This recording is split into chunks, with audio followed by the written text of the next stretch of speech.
Hey there, how's it going, everybody? In this video, we're just going to go over a quick tip and discuss a question that I get from time to time. So what we're going to be looking at is the difference between the double equals and the is keyword when doing comparisons. So the difference between these is that the double equals checks for equality, checks if values are equal. And the is keyword checks their identity, which means it's going to check if the values are identical in terms of being the same object in memory. So first, let me give an example using real-world objects to try to explain this concept, and then we'll take a look at some code examples to solidify those points.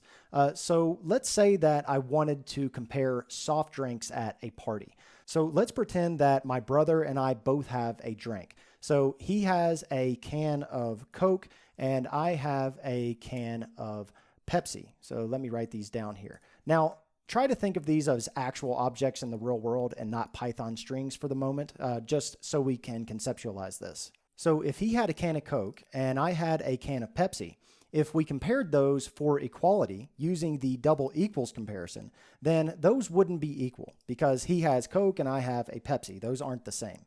But now let's say that my brother and I both have cans of Pepsi. So if we compared those using the double equals comparison, then we could consider those equal since they're both cans of Pepsi and have the same ingredients and things like that.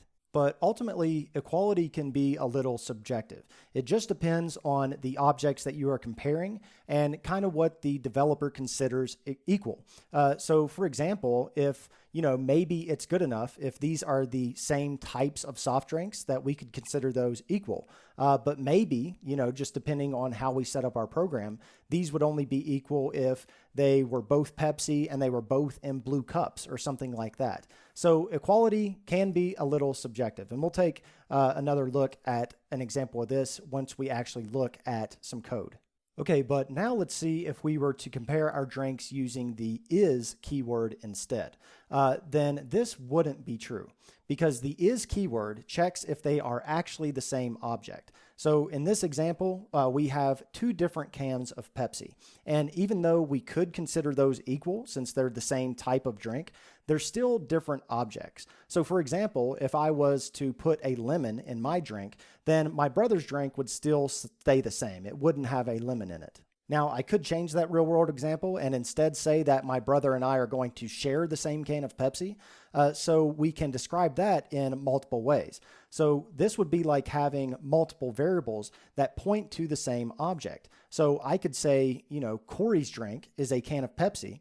And I could also say that my brother's drink is that same can of Pepsi.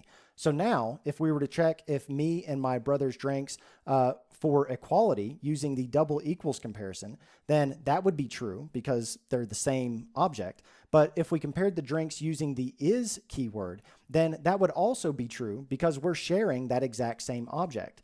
And since we're sharing that single can of Pepsi, then if I were to put a lemon in my drink, then my brother would also have a lemon in his. So that's a quick overview of the difference using a real world example. But now let's see what this looks like in code, and it'll probably make more sense. And if that example did make sense to you, then this should clear it up. So let me create two different lists here. So I'm going to create L1, and I'm just going to set this equal to 1, 2, 3, 4, 5. And then I'll also create an L2, but I will take out a value here. So just 1, 2, 4, 5. And now I'm going to say if, oops, and I didn't call that L2, so let me call that L2. So now let me say if L2 equals, or L1 equals L2, then I will just print true, and then else I will print false. So right now these lists have different values, so we're not going to expect these to be equal. So if I run this, then we can see that we get false because those have different values. But now let me set these lists to have the same values and see what they get. So now they both have 1, 2, 3, 4, 5, 1, 2, 3, 4, 5. So now if I run this, then we can see that it prints out true that the lists are equal. But values can be considered equal without actually being the same object in memory. Just like in the example where I said our two cans of Pepsi could be considered equal because they contain the same contents. But even if they're equal, they're still two different objects. But if we do want to check if they're the same object in memory, then that's when we use the is keyword. So it checks the memory addresses of the objects and it tells us if those are the same. So if I change my conditional here to be if L1 is L2, if I run that, then we can see that that is false.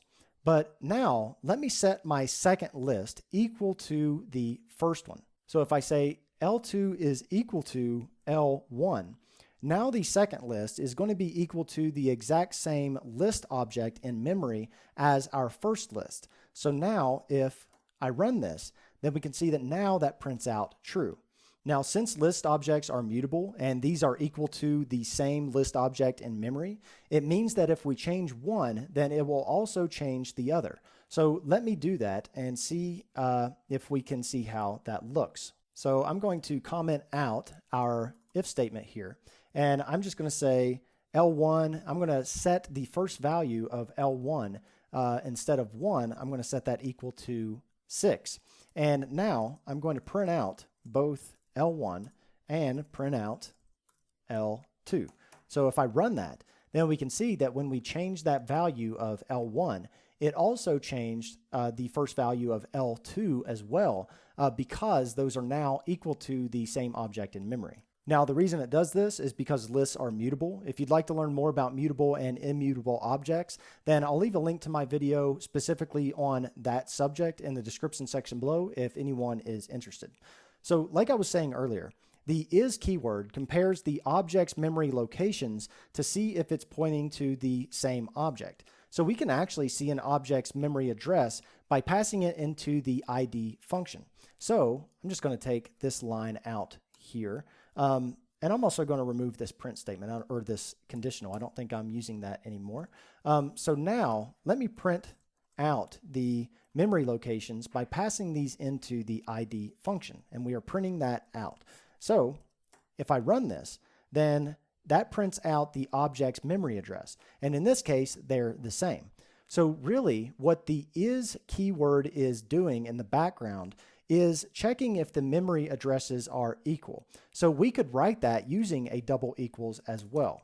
So instead of using the is keyword, we could say if, and I probably shouldn't have deleted my conditional because I am using it again. Actually, I won't. I'll just print this out. So I'm just going to print out. I'm going to say ID of L1 is equal to the ID of L2.